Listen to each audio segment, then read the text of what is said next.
Hope you're having a great day. This is Finx MTG here with a deck tech on Anzrag the Quake-Mole. I thought this card was very interesting when it came out because it basically has an infinite or semi-infinite attack ability on the commander card itself. It's a 4-mana 8/4, which is already pretty powerful.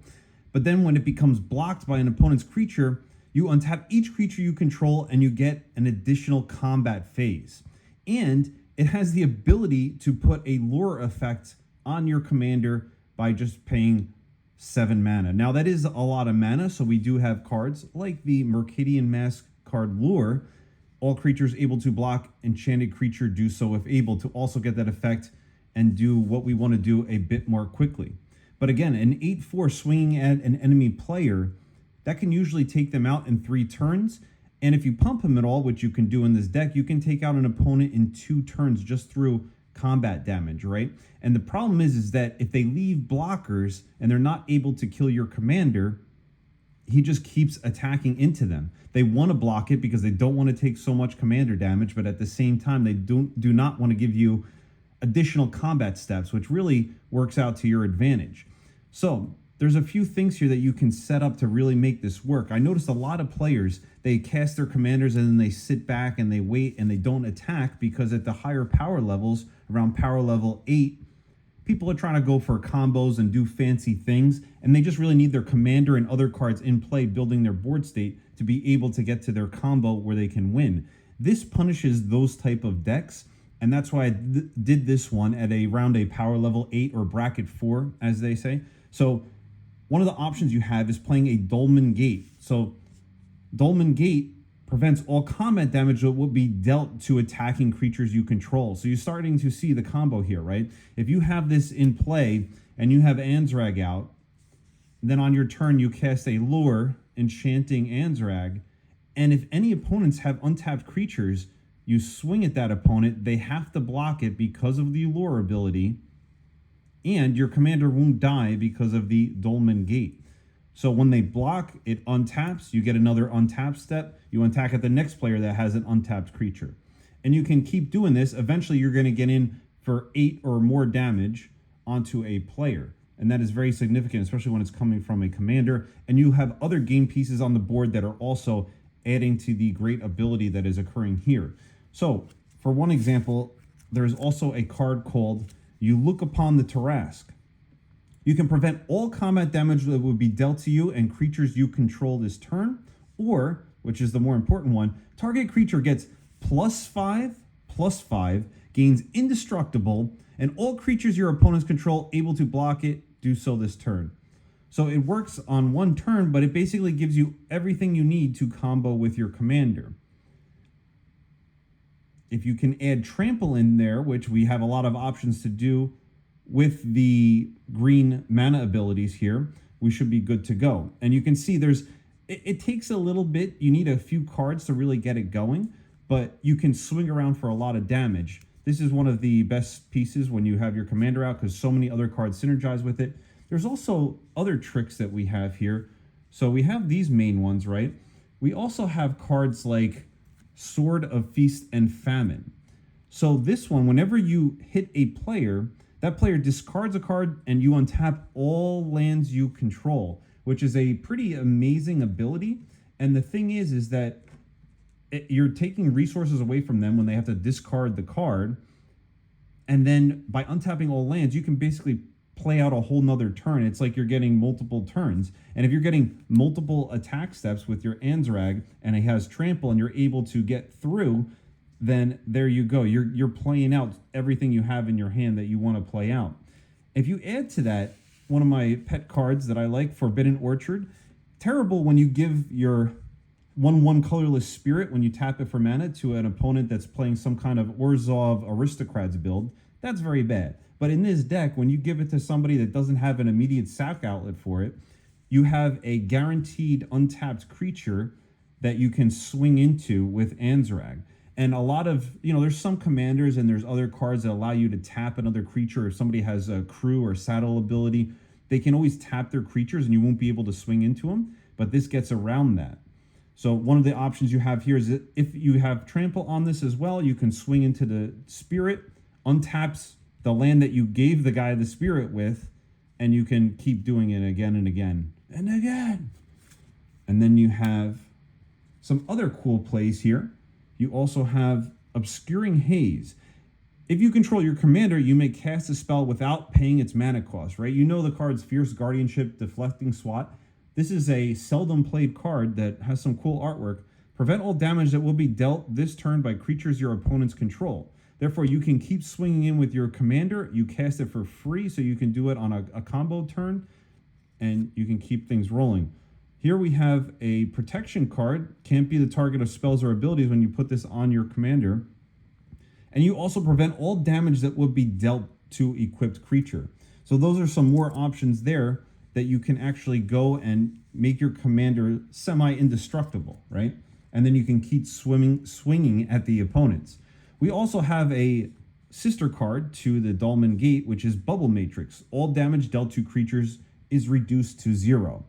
So this one is not as good on its own, but we have a couple other cards in this deck that make things happen, right? Because this way you wouldn't be able to necessarily kill your opponent's creatures.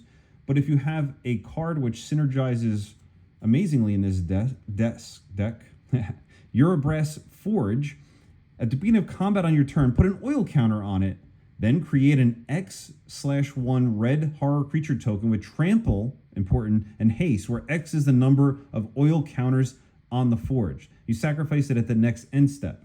But the thing is, keep in mind, if you're getting multiple combat steps with Anzrag and you swing in, even if he's not able to kill the opponents, you're getting a new creature that is bigger and bigger with each combat step. So it can eventually win you the game if you're going infinite in that manner there as well. So you see here, there's just so many cards that can synergize with this. You also have something crazy like a Maze of Ith, so you can attack with your Anzrag, and if he's going to die, maybe you don't have your other cards out that protect him. You can force the block on it when he has a lure effect on him, and then you can Maze of Ith him to remove him from combat, and you can still get advantages from other cards, right? Because there's cards like, let's say, Doors of Durin. Whenever you attack, scry 2, then you may reveal a top card of your library. If it's a creature card, put it onto the battlefield tapped and attacking. And then the other option doesn't really matter. But the point is that every attack step, you're grabbing a creature card potentially out of your deck and putting it onto the battlefield tapped and attacking. And we have some good creatures that can do amazing things with that. And it goes into one of the other win conditions I should talk about here. We have Perforos, God of the Forge. If you don't know why this is high in monetary value, you'll know if you play this deck, because this card deals 2 damage to each opponent whenever a creature enters the battlefield under your control. So the great thing here is that usually when you have a Voltron style deck that's really focused on the commander, and it is a concern if he dies, you got to try and keep him alive. We have a few ways to do that. But we have a backup option here, because we can actually place some cards, like I can see if I have them over here as well, that you can go and basically have creatures like Siege Gang Lieutenant. At the beginning of combat on your turn, if you control your commander, you create 2 1/1 red goblin tokens with haste, similar to that Urabrask Forge that we brought out, right? This triggers with Urabrask Forge, it triggers with this. So if you get stalled out and you're not able to basically assemble what you want to do to just keep attacking with Anzrag, you can also do a go wide strategy that deals damage to opponents to go in for the win as well. I also have a finisher card here, Sylvan Awakening, where throughout the game I'm going to be dealing damage. I mean, that's the whole point of the deck. And if you need to finish off some players, you can just turn all your lands into 2/2 indestructible haste creatures. And again, if you get a single extra combat with your Anzrag, that should be enough to kill the opponents there. So you can see lots and lots of synergies on this deck here. Let's look through some of the other utility cards here that work with your commander. This one I've actually won games because of that. Deals 1 damage to any target when you sacrifice the goblins. I've sacrificed 3 goblins to end a combo and win the game. Pretty cool there as well. It's also a reason why I have Siege Gang Commander. When this enters the battlefield, you create 3 red goblin creature tokens. This one does not have haste like the ones on the other card. You can pay 2, sacrifice, it deals 2 damage this time to any target. Keep in mind, if you have Perforos out and you cast Siege Gang Commander, you have 8 damage going to each opponent just on casting this one card. And you can see why Perforos is so good there. He's also very difficult to deal with because he's enchantment. He doesn't become a creature until your devotion to red is 5. We also have the Skullspore Nexus. Now keep in mind, this card is going to cost only 2 green mana to cast if you have your commander out, because it's discounted for the greatest power among creatures you control. Whenever one or more non-token creatures you control die, you create a fungus dinosaur with base power and toughness each equal to the total power of those creatures. So it's a very interesting way to rebuild the board after a board wipe, or if your commander dies, you still get a giant creature out. And at the same time, you can either pump that dinosaur fungus dinosaur, or you can double the creature's power of your commander and swing in for 16, just like that. Pretty cool card in this deck. We have General Marhold Elsdragon. Whenever a creature you control becomes blocked, it gets +3/+3 until end of turn for each creature blocking it. This works very well because the problem with Anzrag is that low health, and sometimes early on you don't have a way to make them indestructible. So people will double or triple block with some tokens. And the general here kind of negates that whole effect because they're usually not blocking with giant creatures. It's usually chump blocking with small ones. And this pumps them up enough that you can still survive the combat steps there. What else we have is a Handweir, I believe is the way you say that, Garrison. When it attacks, you put 2 1/1 red human creature tokens onto the battlefield, tapped and attacking. Again, for each combat step that you're getting, it's triggering this ability. So that's why you can see all these different cards that create additional benefits for each attack step that you do. And of course, we spoke about giving your creatures trample so that your commander can swing in for damage, as well as your other creatures. So this one also makes your commander cost less if he's died a few times. It also can give him +1/+1 and trample here. Hajar Loyal Bodyguard. This is a protection, basically, that you have for your commander. It's 2 mana for a 3/3, so you can also swing. Legendary creatures you control get +1/+0 and gain indestructible until end of turn. So you basically sacrifice this one when a board wipe is incoming and save your commander. Otherwise, it's on the board. And remember, when you're putting stuff out and play with this deck, you're swinging. You're not sitting back. You don't care if people are going to attack and deal damage to you. You have to swing in at opponents to get the damage in. And we're back to the Siege Gang Lieutenant. There's also a card called Loyal Apprentice that I also thought about putting in the deck. I just kind of like the Goblin theme for now, and it was working, but the Loyal Apprentice does the same effect as this, except it's a 1/1 Thopter, I believe is very similar to that one. So we need some ways to protect our commander because people are going to come after him, right? So we have some cards like Deflecting SWAT. If you control your commander, you cast it for free, of course. We are playing at the higher bracket level here. So you can use that. If they want to kill your commander, you kill theirs instead. We also have a creature that can be tutored out of your deck. As long as it's your turn, commanders you control have indestructible. So basically, if he's on the board, that's one of your combo pieces, because if you can get the lure effect going, your commander's already indestructible. You also have Darksteel Plate. Nice that this is indestructible, so it survives a Vandal Blast or Force of anything, right? So it gets around any artifact destruction. Mithril Coat. I love this one because of the flash ability. Another great Lord of the Rings card. When it enters the battlefield, you automatically attach it to target legendary creature you control. So you don't have to waste the 3 mana trying to play it and then attach it and somebody can kill it in the meantime. It just goes straight on the creature when they're already casting a spell to destroy your commander, or a Path to exile your commander. In that case, it would be bad because it would get through this. But any other damage spell, right? If they're trying to kill it, this would make it survive. Heroic Intervention. This is what you need if they have the Swords to Plowshares or Path to Exile. Permanents you control gain hexproof and indestructible until end of turn. Very nice there if they try to do a board wipe as well. Veil of Summer. This is great if you're running into blue opponents or playing counter spells, or you just need to make your cards protection basically through the hexproof there from blue and black until end of turn. So those are some of the protections as well. Put these over here. And with this deck, we also have some ways to draw a nice amount of cards. Check this out. Hunter's Insight, 3 mana, choose target creature you control. When that creature deals combat damage to a player or planeswalker this turn, draw that many cards. I've had games with this deck where I'm drawing, 8 to 10 cards in a couple turns in a row. It's hard to lose a game of Commander when you do that. So this is a great card right here that you can cast at instant speed. So when they declare no blockers, you cast this. Hope they have no instant removal in their hands, and then you draw 8 cards at least. We also have Hunter's Prowess. Until a turn, target creature gets +3/+3 trample, and when it deals combat damage to a player, draw that many cards.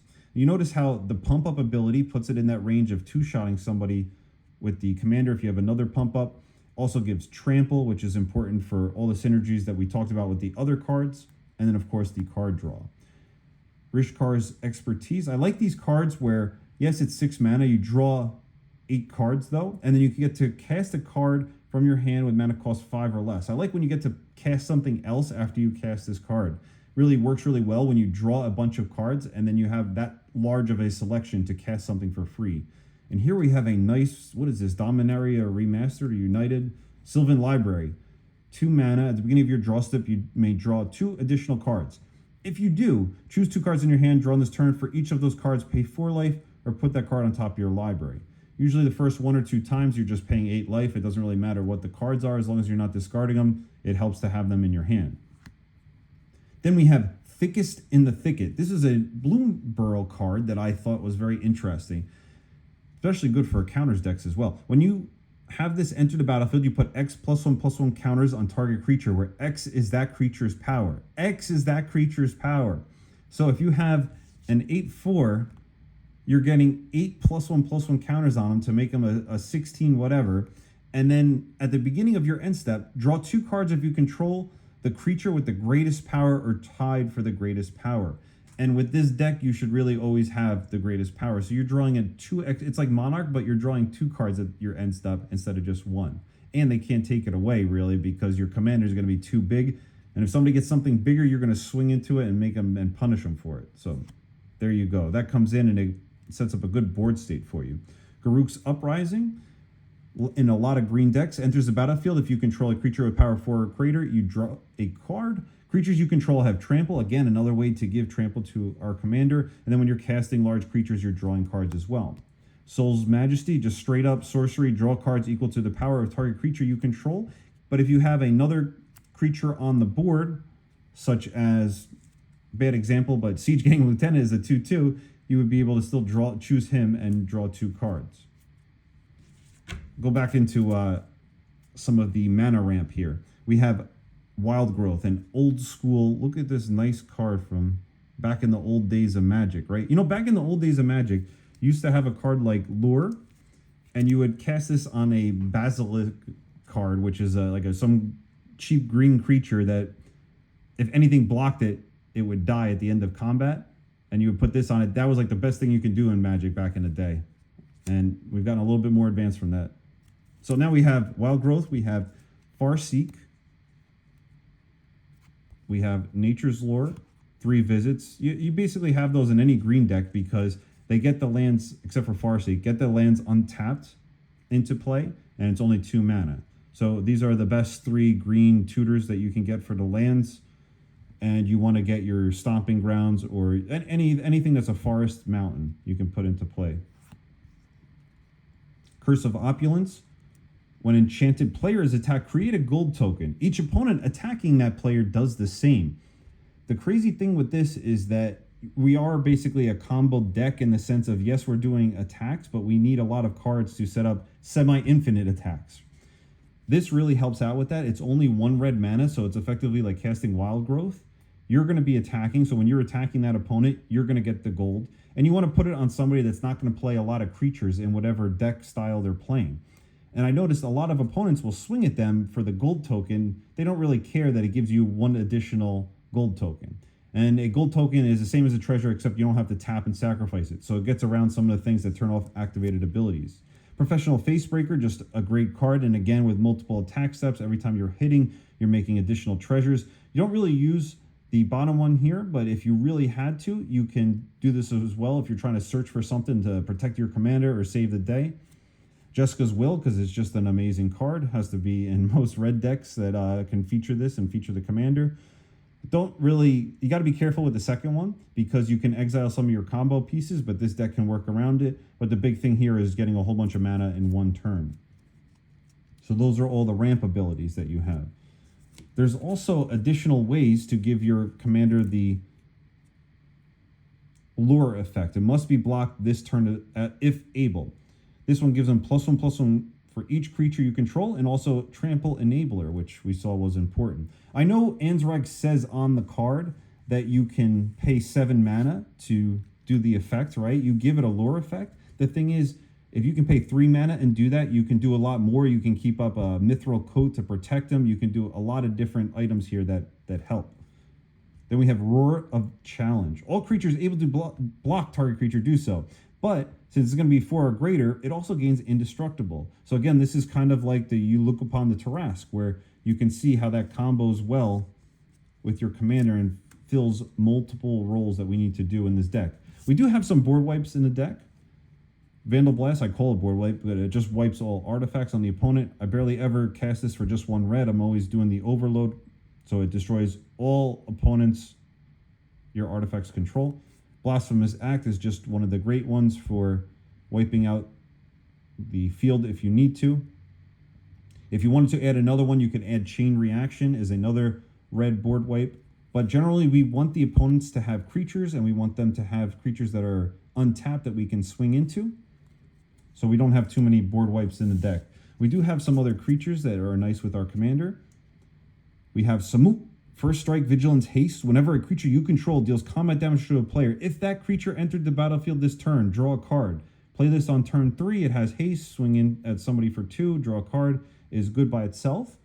But keep in mind, if you have something like Siege Gang Lieutenant out, and you're doing multiple combats, or even just 1 combat, you're drawing cards for those. So it's pretty good there. There's actually 5 cards, I believe, that synergize with this one, which works pretty well. It even works with the Doors of Durin that we spoke about earlier. We're making a mess here on the table. Try and tidy this up a little bit. And we have Goldspan Dragon, again goes with Samut, but this one also gives you a nice way to ramp some mana here, right? If you sacrifice a treasure, it adds 2 mana of any one color as long as this guy's out. And when he attacks or becomes the target of a spell, you create a treasure token. 4/4 haste is also nice to swing in for some surprise damage. Ogier. This one is Trample 6/5, 5 mana. It's got a lot of text on it, but the cool feature here is that when it deals combat damage to a player, reveal that many cards from the top of your library. You may put a creature card and or land from among them onto the battlefield. Put the rest on the bottom in a random order. So either hit, if you get a land or a creature, they're both good. It's both going to help out with the extra attack steps that you're getting from your commander. Just a good card. And this is one of those ones that transforms if it dies into some weird land. And if you have 10 or more permanents, you can turn it back into its rightful place as a creature. We also have a Elder Gargoth. So this one, 6/6, Vigilance, Reach, Trample. When he attacks or blocks, you choose one. Create a 3/3 beast. You gain 3 life or draw a card. Generally, you would be drawing a card, but in this deck, if you're having the option to, again, do the Siege Gang Lieutenant type effects, you can be making a 3/3 beast token every time you're attacking with this, right? If you have Doleman Gate out and you don't have to worry about it dying, you can just keep making 3/3 beasts, keep swinging. The creatures the opponents control are all going to go bye-bye, and you got a lot of creatures on the board after that you should be able to win on the next turn, if not that turn. Then if you saw the sneak preview, it's Toski, Bearer of Secrets. This is a nice art, I believe, from Bloomborough.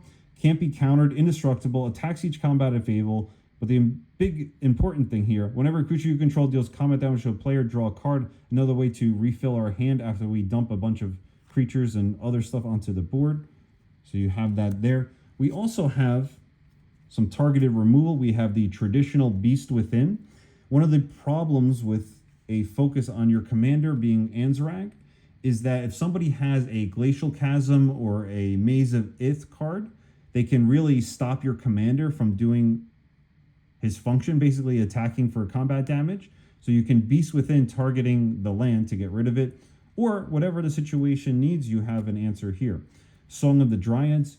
If you have a commander that's on the opposing team side or something that maybe only lets you attack with one creature each combat, there's a lot of things that could potentially shut down what we're trying to do with that deck.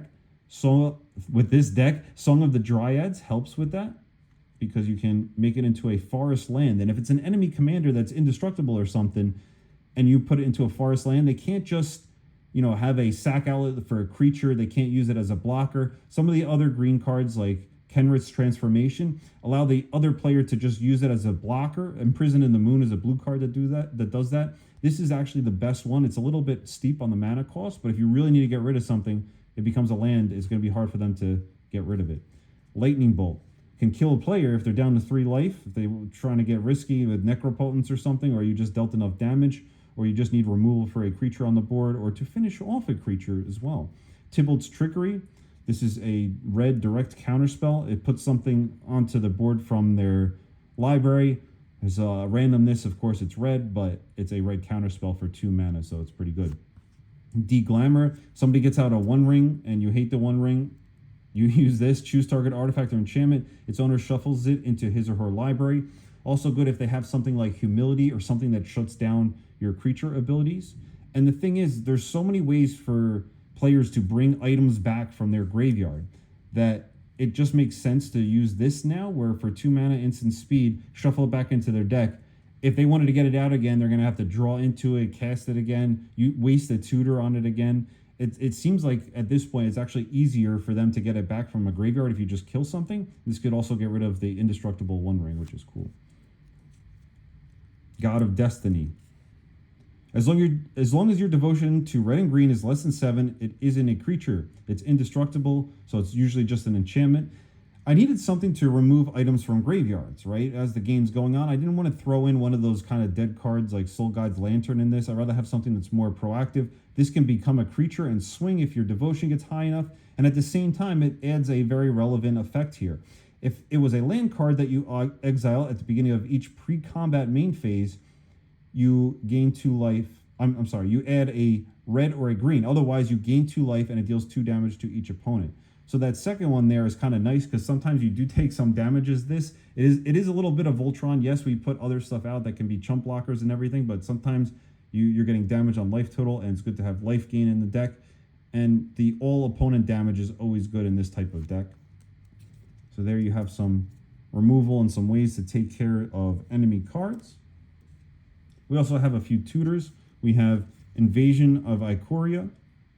Searches for a non-human creature with mana value X or less, put it directly onto the battlefield. When it flips, it also flips into, oh, there's a gamble. So let me show you this flip card. It actually is relevant here. Usually these are not that relevant.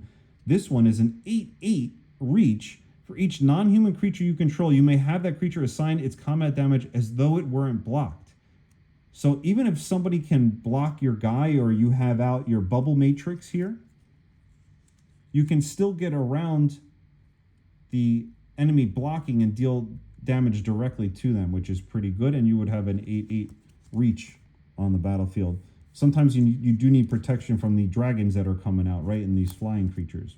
You also have Gamble is just the standard red-green way to search your library for something. Unfortunately, it could get knocked into your graveyard when you tutor for your Doleman Gate, which is usually what I want to do to get my combo going.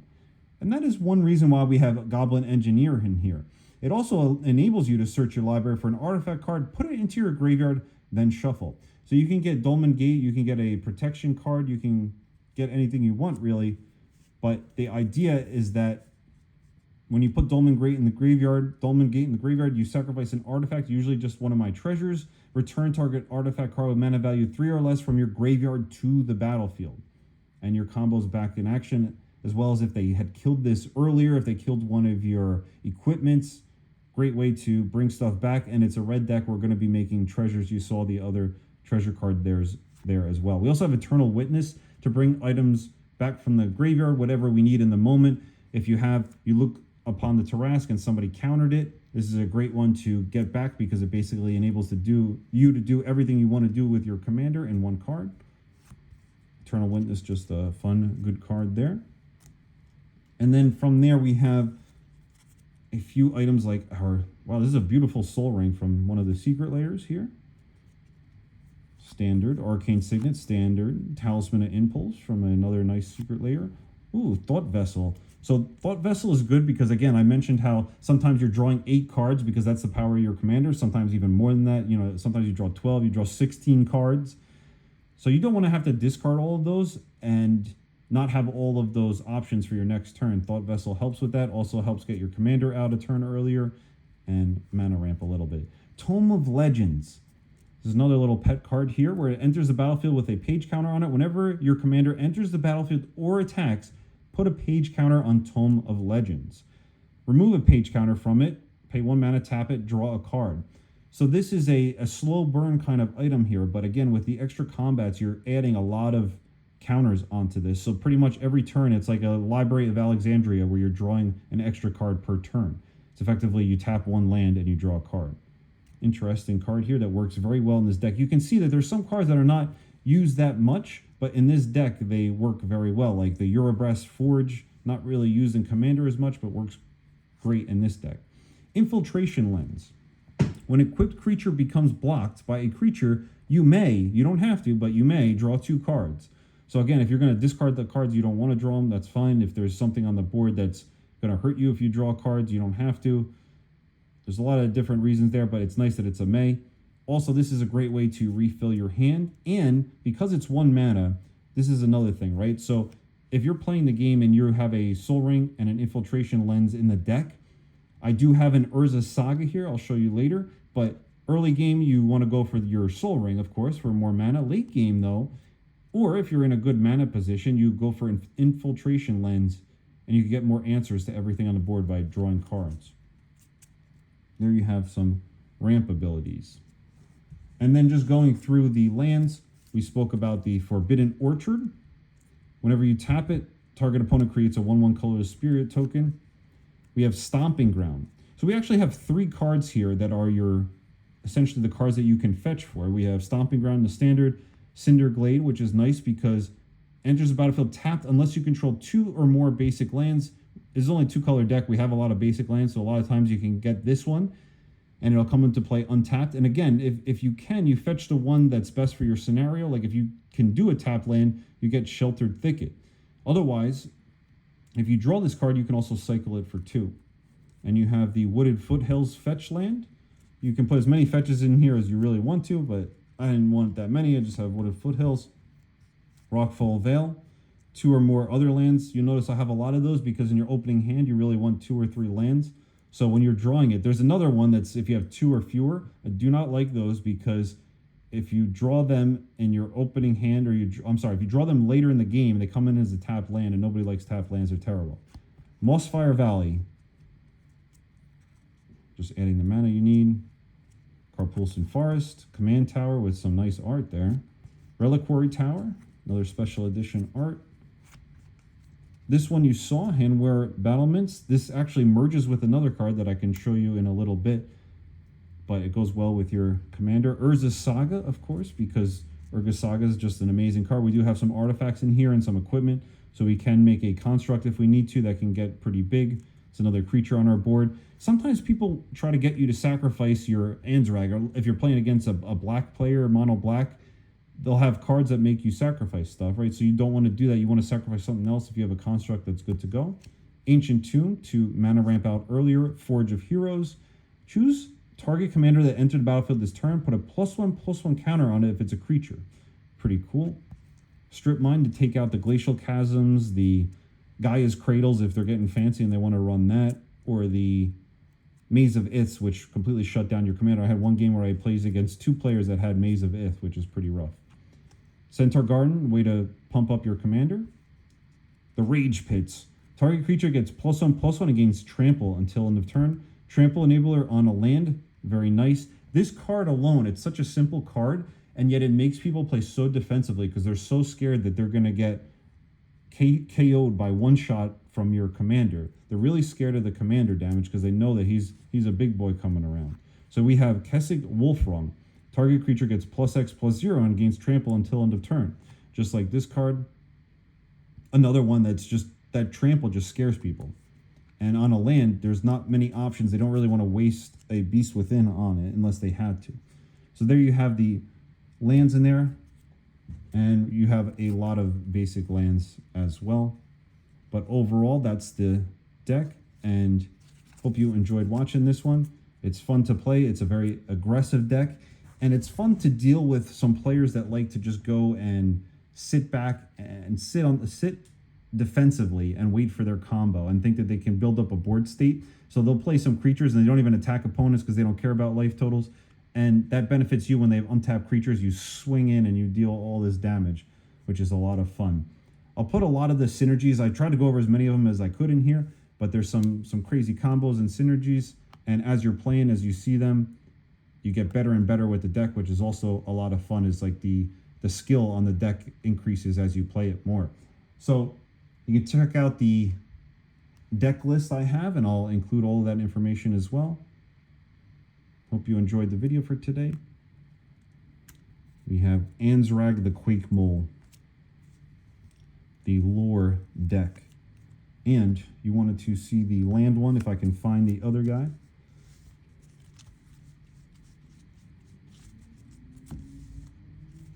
One of our soldiers. So this flips into a trample haste card, right? Put 2 3/2 colorless Eldrazi horror creature tokens onto the battlefield, tapped and attacking, which is pretty crazy. We gotta have this other one here too.